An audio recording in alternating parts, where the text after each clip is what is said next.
6부에서 유일하게 하늘 승천 씬이 나온 푸파이터즈의 죽음은 이후에 죽은 동료들보다 편안한 안식을 맞이했다고 해도 과언이 아닌데, 조린과 만나기 전에는 그저 디스크나 지키는 푸치가 만들어낸 보스에 불과했지만 시간이 지나 동료가 되고 나서는 인간과 다를 바가 없었다. 특히 이전 승천 씬들을 했던 캐릭터들과 다른 점은 희생을 강조했다는 것보단 자유로움을 강조하여 6부의 주제와 일치했다. 침대에 누워서 각자의 책을 보다가 디오가 예술과 관련된 이야기를 꺼내며 이와 마찬가지로 화이트 스네이크의 능력도 비슷하다고 말하는 장면이다. 몇 분 안 되는 단순한 장면이지만 디오가 마음을 터놓고 가볍게 이야기한다든지 더 월드를 빼앗길 수 있는데도 불구하고 누구보다도 푸치를 신뢰한다는 게 신기한 장면이었다. 존 갈리 A에만 시선을 빼앗겨서 뒤늦게 나온 화이트 스네이크는 사건을 일으킨 배우의 인물임을 알렸고, 이 스탠드의 주인이 누구인지, 왜 조타로를 노리고 있었는지 여러 궁금증을 유발했다. 또한 최강의 스탠드 스타 플래티나가 4부에 이어 6부에 들어와서는 완전히 파괴되어 한때 이름을 날린 최강자도 세월과 계략 앞에서는 장사가 없었고, 또한 원작에 소름 끼치는 화이트 스네이크가 숨어있는 장면을 애니로 넘어와 그대로 잘 묘사했다. 마음이 맞는 친구 앞에서는 동등한 취급을 해주는 디오의 스탠드 질의응답 시간은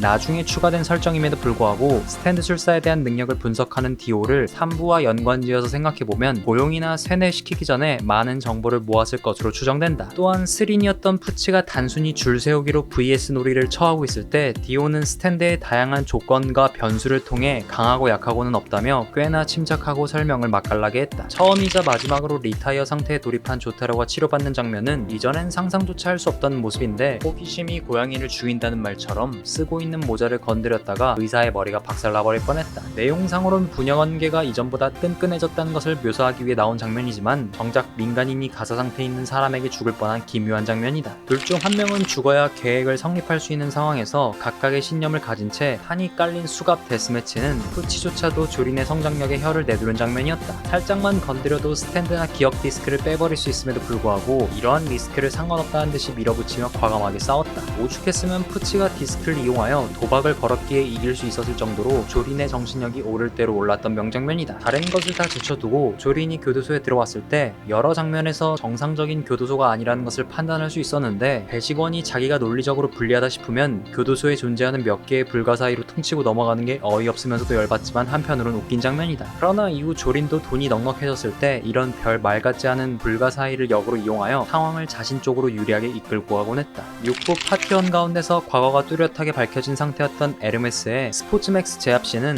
스톤오션에서 제일 통쾌한 장면이라 생각된다. 글로리아를 위한 복수를 결착하는 과정에서 원작엔 나오지도 않았던 과거 씬을 중간마다 새로 추가하여 스포츠맥스에 대한 분노를 독자들과 공감할 수 있었고, 마지막에 머리통 두 개가 부딪혀서 디스크가 뽑히는 순간 밝은 빛이 나와 주변에 있는 모든 좀비들까지 퇴마되는 건 말 그대로 성스러운 영광과도 같았다. 6부는 3부의 여러 장면을 오마주했는데 이 중에서 디오가 썼던 나이프 던지기를 푸치도 똑같이 썼다. 그러나 기억 디스크를 읽었던 푸치였기에 디오가 실패했던 부분을 보완하여 조타로에게 직접 던지는 것보단 조린에게 던져서 두 수 앞설 수 있었던 장면이다. 또한 처음 만났을 때처럼 부성애가 있다는 것을 알고 있던 푸치는 조타로가 반드시 조린을 구할 것도 알고 있었다. 흑백으로 묘사하고 몇 개의 연출만 있었던 이 장면이 애니로 넘어왔을 때 색이 들어가고 움직임이 부드러워서 감탄했던 기억이 난다. 능력을 떠나서 작가가 원하는 연출이 애니에서 구현된 것 같았는데, 푸치의 얼굴에서 여러 방면으로 빛이 새어나오는 모습이나 아나수이의 팔에서 기묘하게 등장하는 메이드 인 헤븐은 진짜 보스라는 것을 제대로 표현한 장면이었다. 디오가 말한 천국으로 갈 수 있는 비법을 예전 즉흥적이고 하이해진 모습과는 달리 사실 디오가 미리 계획적으로 행동하고 있음을 뒷받침한 설정을 추가한 장면인데, 6부의 전반부를 대표하는 행적들을 다시 한 번 더 되새김질을 통해 이제 앞으로 어떻게 해야 할지 이정표를 제시한 장면이다. 여지껏 나온 보스들은 능력이 완성된 채로 등장하거나 아니면 변신한다. 그러나 작가는 푸치가 능력에 대해 제대로 인지하지 못하지만 서서히 깨닫는 것을 보여주고자 주변의 사물들과 사람들로 묘사했다. 다시 말해 성장하는 보스를 염두했던 것. 어쨌든 우주센터국에서 일하는 설명충의 말을 빌려 원숭이도 이해하기 쉬운 물리와 지구과학 이야기로 시문의 능력을 서서히 스포하는 연출을 만들어냈다. 한마디로 설명했을 때 찐 조조 팬이라면 엠폴리오가 놀라고 눈물을 흘리는 모습은 모니터를 바라보고 있는 우리의 모습이었다. 각 팬마다 엔딩에 대한 견해의 차이가 있을 수 있다고 보지만 사실상 조스타 유니버스를 깔끔하게 만드는 방법이자 디오와의 기나긴 악연을 끊어내기 위한 방법은 일반인으로서 더 이상 관여하지 않은 채 자유롭게 살아가는 것이 아닐까 하는 나에겐 만족스러운 엔딩이었다. 처음 주행했을 당시에는 디오의 성격이 3부에선 광기에 취한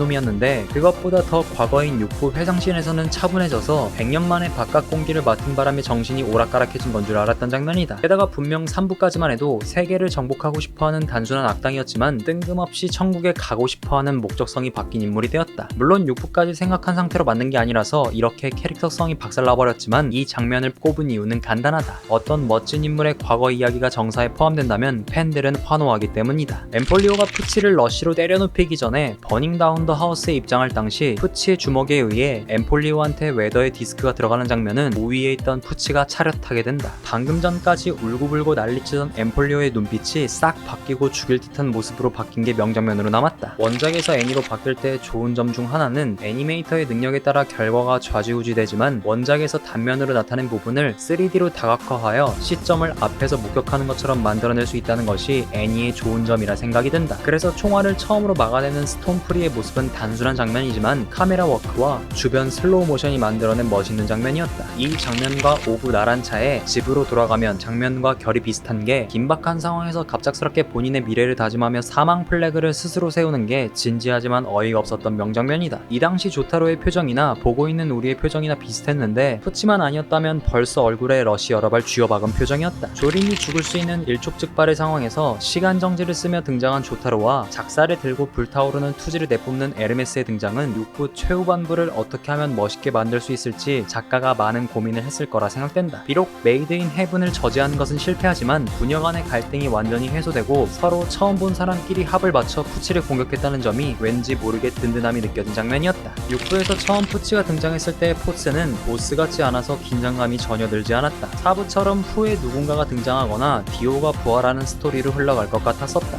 3부가 완성된 주인공이 맨 꼭대기에 있는 보스를 향해 가는 형태라면 6부는 이러한 개념을 깨고 보스와 주인공이 같이 경쟁하면서 달리는 형태로 만들었는데 이 부분에서 푸치가 조금 더 앞서 나갔다고 생각한 장면이었다. 개인적으로 6부에서 가장 좋아하는 명장면이다. 죽음에 대해 알고 싶어서 신학교에 진학한 순수한 학생이 친구 하나를 잘못 만나 이후 인생이 점점 타락해가는 시발점이 된 장면이라 주의 깊게 봤었다. 특히 잘 걸을 수 없던 푸치를 디오가 치료해주는 종교적인 연출도 좋았고 잊혀질만 할 때쯤 등장한 구현의 화살도 이야기의 주된 요인으로 작용해서 너무나도 만족스러운 장면이었다.